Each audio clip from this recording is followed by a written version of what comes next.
And we are live. Hello, everybody. Hi. Welcome back to yet another episode of season 2 of the Growth Invitation. As you know, or maybe you don't because you're new, I am committed to bringing on powerful females from all around the world to share their story of the challenges, their growth, as an invitation to you and an inspiration to you, so that no matter where you are, no matter what you're experiencing, what your starting point is, whatever you're going through right now, because I know it's challenging times, you can always grow and manifest your dream future. Today, I am super, super excited because I have my incredible friend Lynne Carty here with me. Hi, Lynne. Hello, thanks for having me. I'm so excited about this conversation that we're going to have. And, when I was looking through at my list of like, who can I invite? Who else can I invite to my podcast? Lynne was like, one of the people that I need to get Lynne on my podcast. The conversations that we have are so inspiring, and she's always got a story that she has that she can share. And all of my friends that I've introduced her to would be like, "Oh my God, I'm so inspired by Lynne." So of course I had to bring her on. And I do that here in London, and I've been working as a doctor in the NHS for 9 years now.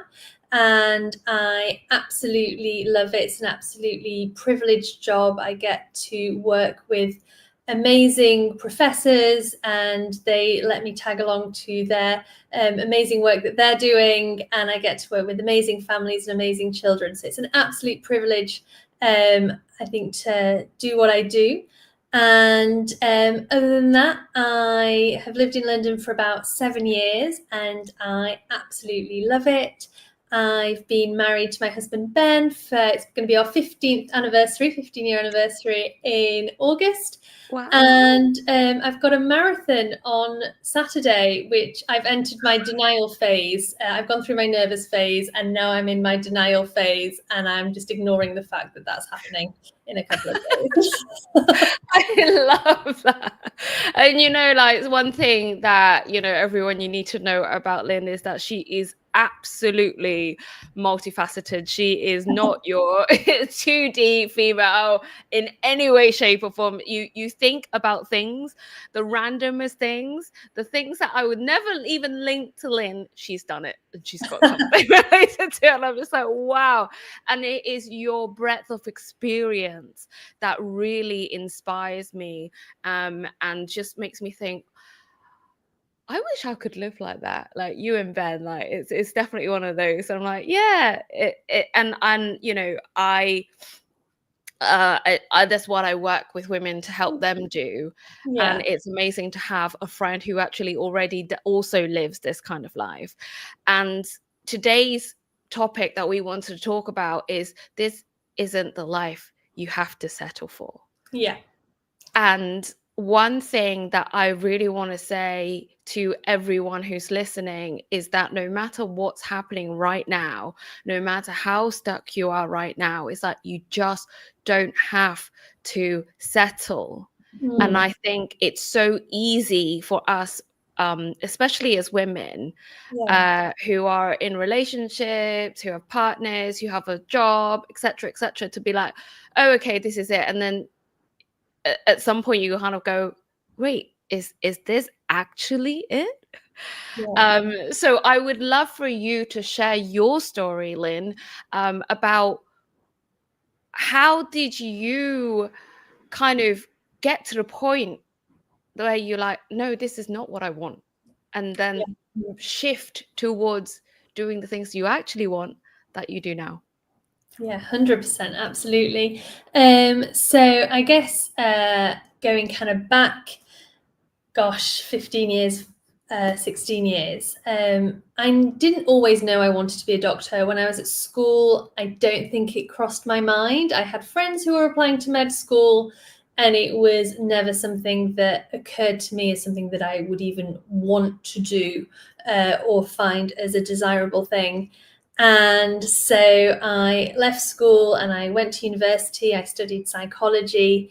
If I'm honest with myself looking back, actually during that time, it did occur to me that I wish I'd studied medicine, but I didn't really have the vocabulary or the tools or the courage to really take that further. And I thought, well, no, I've made my bed, I've decided on my degree, and this is what I'm doing. And so I finished my degree, had a few jobs, and then ended up working in marketing and sales for a big national company.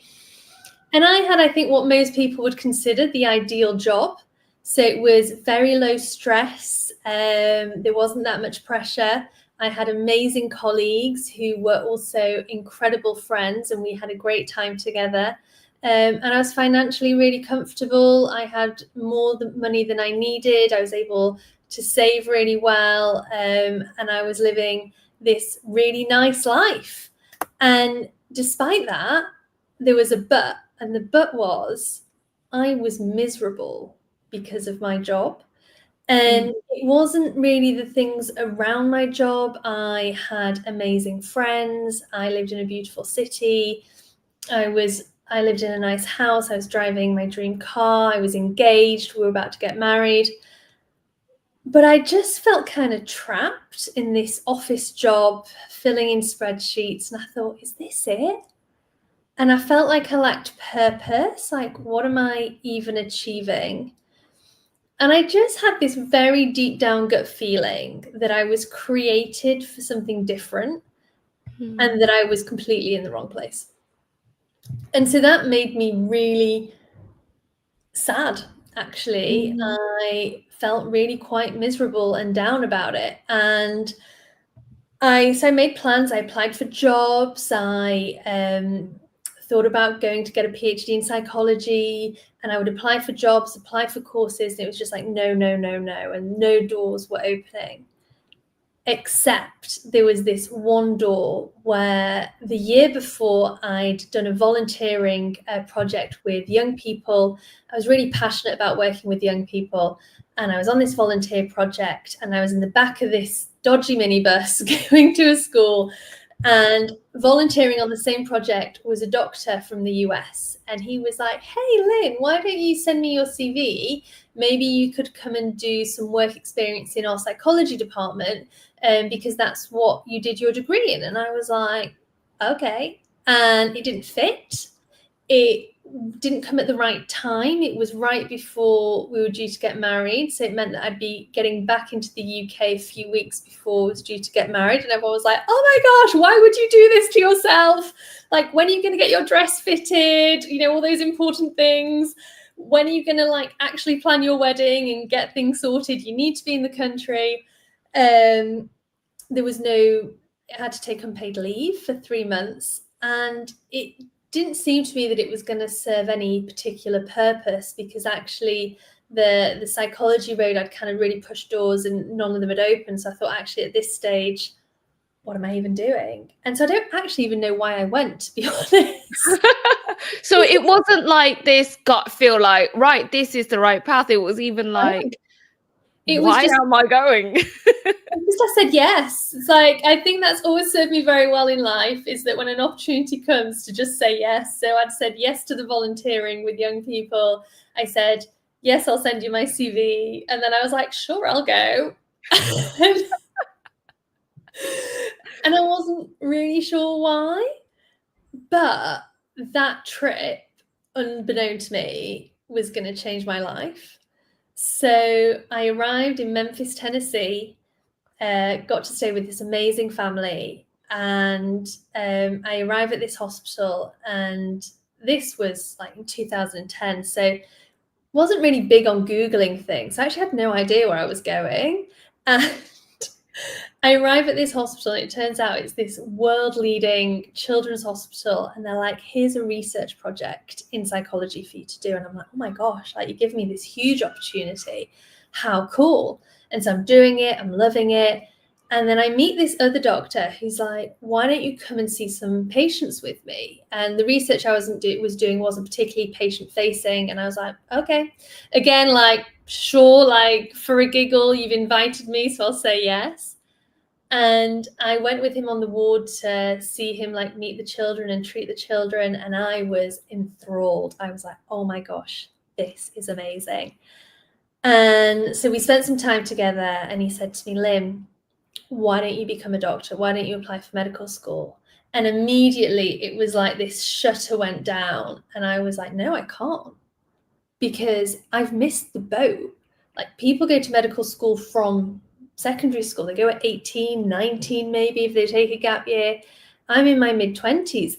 I can't, like, it's too late. I'm too old. It'll take too long. And he looked at me and he said, no, because in the US, the average age of starting medical school is 27, which I didn't know. I only knew people who'd gone at 18. And suddenly that like reframed what was like an acceptable age, and it just shifted what I believed to be the right thing. And so that suddenly was a big permission giver to be like, actually, people do this all the time. Mm. And then so I was kind of thought about it, and I got a bit excited, and I thought, I was about to get married. It was about a month away from being married. So I thought, well, better ring Ben and tell him my thoughts, because that was going to be a big shift, actually. I thought, if I really do this, I earned quite a bit more money than he did. I was the main earner at the time, so it would have massively reduced our household income, had a huge impact on our life for many, many years. And I was like, really, we're about to be married, we're becoming one, we're a team, like we need to be in it together. So I ring him and I tell him my thoughts, and I tell him, what I think. And he's like, yeah, babes, that sounds expensive and I'm not sure. And he was less than enthusiastic. I was like, right, okay. And I was like a bit disappointed. And I was like, okay, but if Ben's not on board, like, it's not going to work. Like, it's not something I'm so passionate about. I'm going to like give up my marriage or my relationship, And I was like, okay, well, nice thought, never mind. Cracked on with my project, had a great time, was planning the wedding. I get back to the UK, arrive home, go to church, and everyone's like, oh my gosh, Ben's been telling us your news. And I'm like, what news? And they're like, you're going to be a doctor. And I was like, am I? And he'd gone away, digested what I'd said, thought about it, had got on board, thought it was a great idea, got excited, told everybody else but me. And I'm like, I know there was time difference, but it was 2010. Like, we still had internet and it was like, comms, Ben, comms. This is your job. So I was like, oh, okay. I'd really like put that to the back of my mind. And then, but there was still some doubts, I was still like, it's 5 years, maybe 6. So I don't know if I can spend that long, I don't know, almost going back to the beginning, like going back to studying and being in full-time study, not being paid, not progressing in my career. And somebody at church said this phrase, which I think really transformed everything. And he said, Lynne, in 5 years, you can either still be at the office you're at now, doing the job you do, or you can be a doctor. But either way, the 5 years will pass. And that, for me, just unlocked everything. So I was like, of course, I'm looking at it from me now, looking into the future, thinking I'm going to be in a new decade by the time I qualify. I'm going to, that's so long, rather than thinking, well, the time's going to pass anyway. So where do you want to be in 5 years? Which is a much better question to ask. So that was the other kind of real blockage that unlocked for me. So Wow. yeah, so that was kind of really the start of the journey. I had to go back to night school to do my A-levels, which was a whole other slog. I didn't understand anything. I felt like they were talking in Latin. I failed my exams, had to resit them. Never done so badly in school in all my life. And then here I am. Oh my goodness. Wow, Lynne, that was like a whistle-stop tour of your life over the past 15 years, which obviously, a lot has happened since then. But Yeah. there is so much to actually unpick and Mm. digest in your story. So let's kind of go back a little bit, Yeah. to that point when I love that you actually had this awareness to go, well, no, I can't do that. Mm. I can't do that. No, no, no, Mm. it's too late. Like, no one does this. Yeah. And then suddenly one sentence later it was like, oh no, there are people, like the Yeah. entire nation over there does this. Yeah. And actually that, there's like almost like, well, it's a 9-year gap in between the years of Mm. when people in the UK go to Yeah. like med school and then in the US. So Yeah. actually, it's a massive gap where when we are so programmed Yeah. into by our society. Mm. And Yeah. do you think back then you were, well, I mean, I guess you were, to kind of not really know why you were going, but you said yes and you were going anyway. Because it's actually really interesting when you're like, oh yeah, I'll go and do it. I don't know where I am. I don't know how to Google this, but I'm going anyway. But then as soon as someone said, oh, but why don't you train for like, to be a doctor? You were like, no. Yeah. Isn't it so interesting? Like, there's some subconscious Yeah. blocks and barriers that, we're not even aware of. Yeah. Yeah. Yeah. And I love that. And, the fact that you were open enough to say, to actually hear that message and go, oh, actually, yeah, there is a possibility that I can still do this. Yeah. Yeah. Yeah. Yeah. I think I that's love, interesting, isn't it? That it's that there's some things, I'm a big believer in saying yes to the opportunities, but then we all have our own blocks, don't we? Our own belief systems where we're like, oh yeah, I'm pretty open, but then there are things, if somebody says it, I'm like, no, I can't do that.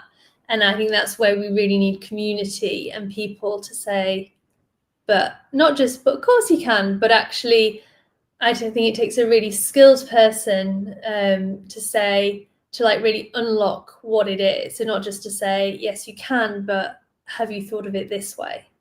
And changing your shift. And I think that's what really helped me when I was thinking about today was it was the people that unlocked it for me. It wasn't, if I could have unlocked it myself, I would have unlocked it a long time ago on hindsight. Yeah, that's amazing that you say that. And it's that reframe that because they've gone through different experiences that they can share with you. And like you said, when our community of people around us, we're designed to not have the same experiences so that we can come together and go, oh, you've got that block there, but I've done this. But then I've got this block here, but you've done this. And that's how we keep unlocking each other's paths for ourselves. Exactly. I love that awareness. And, but also one thing, like it kind of talking about this brings me to a conversation that I was having with a friend over the weekend. And she was like, I missed this phase of just saying, why not? Like in my life. And I'm like, I love that. It's like, well, why not? And I think one of the things that we are, at least I know I am, so programmed to do is go, oh no, that's not me. Like that's not me. Like it's a thing, right? Whereas if you kind of like you said, ask a different question to say, well, why not? Why not? Yeah. Or have you thought about this instead? Like it suddenly opens up so many possibilities. Yeah, definitely. Yeah, I love that. And also like, so when, because and then the next part was when you actually had a conversation with your husband Ben. Yeah. Right. And he was like, it's expensive. And the fact that you kind of went and said, oh, okay, well, that's it. I would love to talk a little bit more about that because I know I'm definitely one, and a lot of women I talk to, my clients, they're all like, yeah, but it's not just me now. Yeah. I've got other people to think about, whether it's my partner, my children, my family, etc., etc. So at that moment when he was like, it's a bit expensive, like what actually went through your head? Gosh, you know what? I don't even know if I remember. I think I was disappointed, and I was like, okay. And I was a little bit surprised because that's not really in his nature. He's he's a big dreamer. He loves to think big, go big. So I was like, oh, okay. But also I thought, we're a team, and this doesn't just impact me, it impacts him. And I think what I was thinking was, I'm changing the goalposts here. So it's important that we're both on board, because this is really gonna redefine how we live the next 5 years of our marriage, and how we, like whether we go on holiday, where we live, all those things. And so I think I understood. I was a little bit disappointed, and then I was like, okay, well, that's that then. I'm not gonna bulldoze my way through, because we're a team. So I was like, it was important to me that he was on board as well. And I think him not being on board and being dragged through this against his will was not really on my radar. And do you think that, the way that, because you made sure and you decided, right, we are a team, and I want to go in this together, like this life Yeah. we're going in together, did that help you with managing your expectations or your disappointment? Yeah, 100%. I think because it was that we're a unit, and we're a family, and so you can't have a democracy of two. I always think in a relationship, it doesn't work. So you do have to, it's an unpopular word, but you do have to submit to each other sometimes and say, well, it's not what I want to do, but actually, it's not just about me; it's about the unit. So that did help me, because I was like, this isn't just my decision. I suppose that helped me think, this is a thought, but it's not just my decision to make, because it doesn't just impact me. And everyone has to be on board for it to work.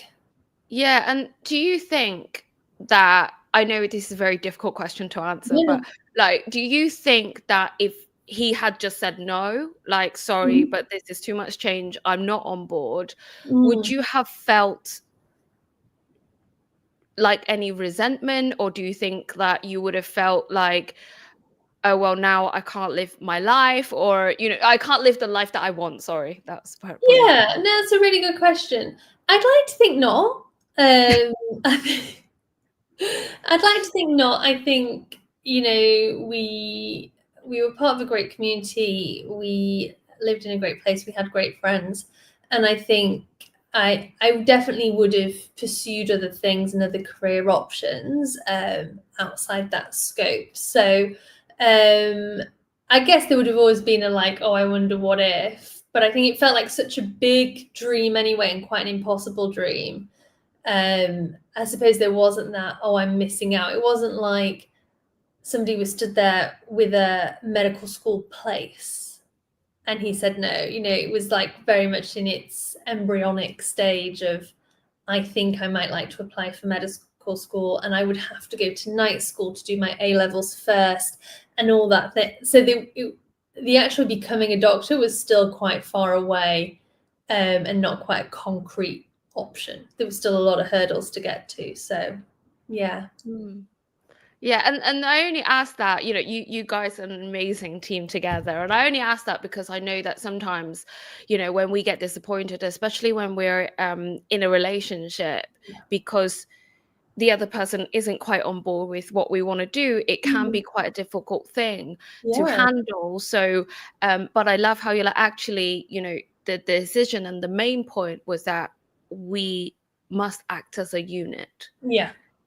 And I think that really helps with, the way I'm thinking about it is kind of almost like understand what your true priorities are. Yeah. And I guess, if you had, and I guess we can also think about it in another way. Like if he had said no and you said, okay, you know what, I really want to go and do this, and you ended up in your separate ways, would you have been happy then? Yeah, exactly. Probably not, I think. And I think you're right. And I think, because the big thing as well is, yes, I think I really love what I do, but people aren't just their job. Like their career or their job title doesn't define them and who they are. I think we're so much more multifaceted than that. And I think it's who our family is, who our relationships are with, who our friends are, what we're like as a person. So I definitely had that thing of my job doesn't define me. And I think that, yeah, for me, it was more important to have my marriage than to have my career, I suppose. I love that. And I think, it really helps me, and I'm sure it helps my audience as well, like to actually really understand that, like, what are your true priorities? Yeah. And then make out a decision. And Mm. I always say to people, it's like your job or your career or your business is an extension of who you are. And Yeah. it's a way for you to express yourself, but it's not the be all and end all.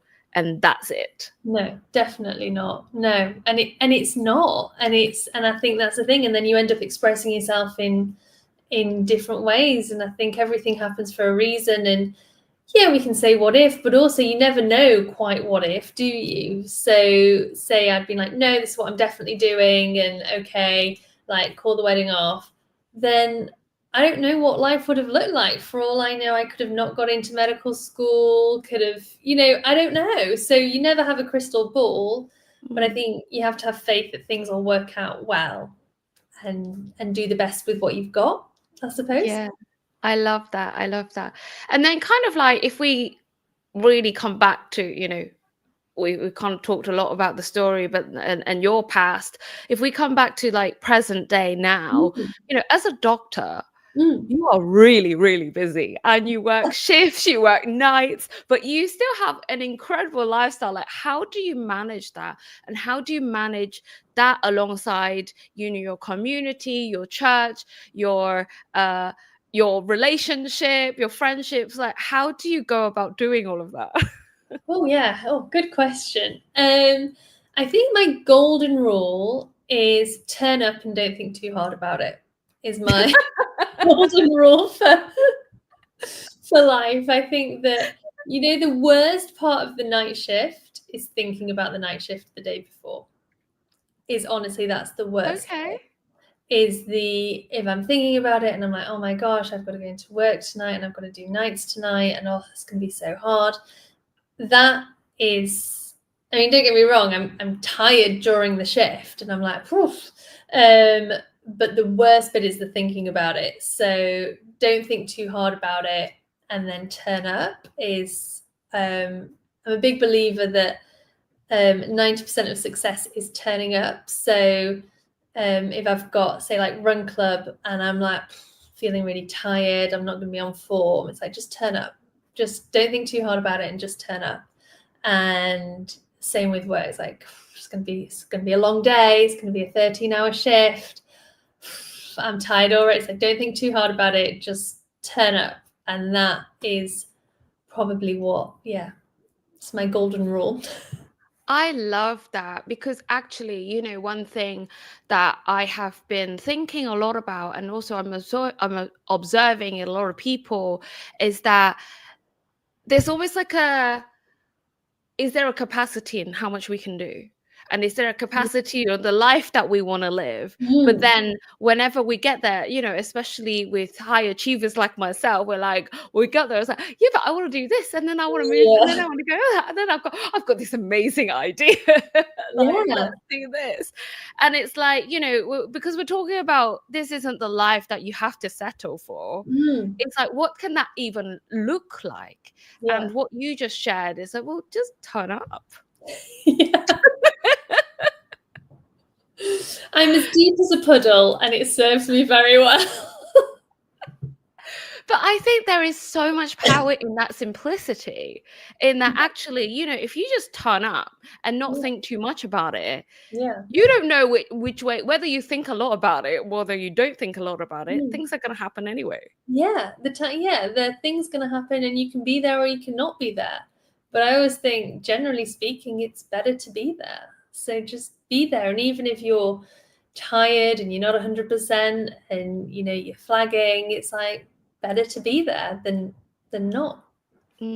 I love that. I love that. And also, coupled with what your friend said to you, which was actually, if you you can either be where you are now, or you Mhm. can be a doctor in 5 years' time, or whatever, fill in the blanks in 5 years' Yeah, time.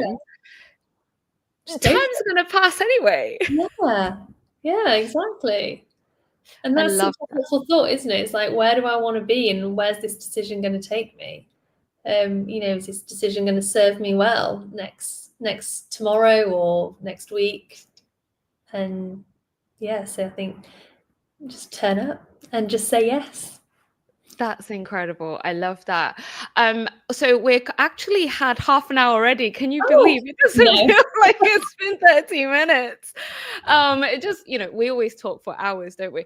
yeah. But so I know we shared a lot, and you've shared like very specific tips already, but is Hmm. there anything else that you think, like one piece of advice that you think actually for someone who's a little bit on the edge, I'm not sure, should I go, should I not go, should I do this, but I don't want to settle here, etc., etc. If they're in that space, is there one Mm. piece of advice that you can give to the audience that can help them make a decision?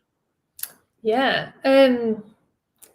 I think I would say I had thought about like what my one tip would be, and initially I was going to say, "Oh, just think about what your limits are and take them off." And then I thought, actually, that's not very helpful, because if they're your limits, they're very difficult. And so, actually, my piece of advice would be get in a great community, get around, even if it's one person who you would aspire to be like, and you think, I would love to be more like them, even if they're in a different sphere to you, so they're in a different space, but you look at them and you think there's something about them that I really connect to. I'd love to be as free as them, as purposeful as them, as satisfied as them, and get around them, because I think they're the people who are going to unlock it for you. So I think the key is to be around a community that's supportive and encouraging, and who believes in you.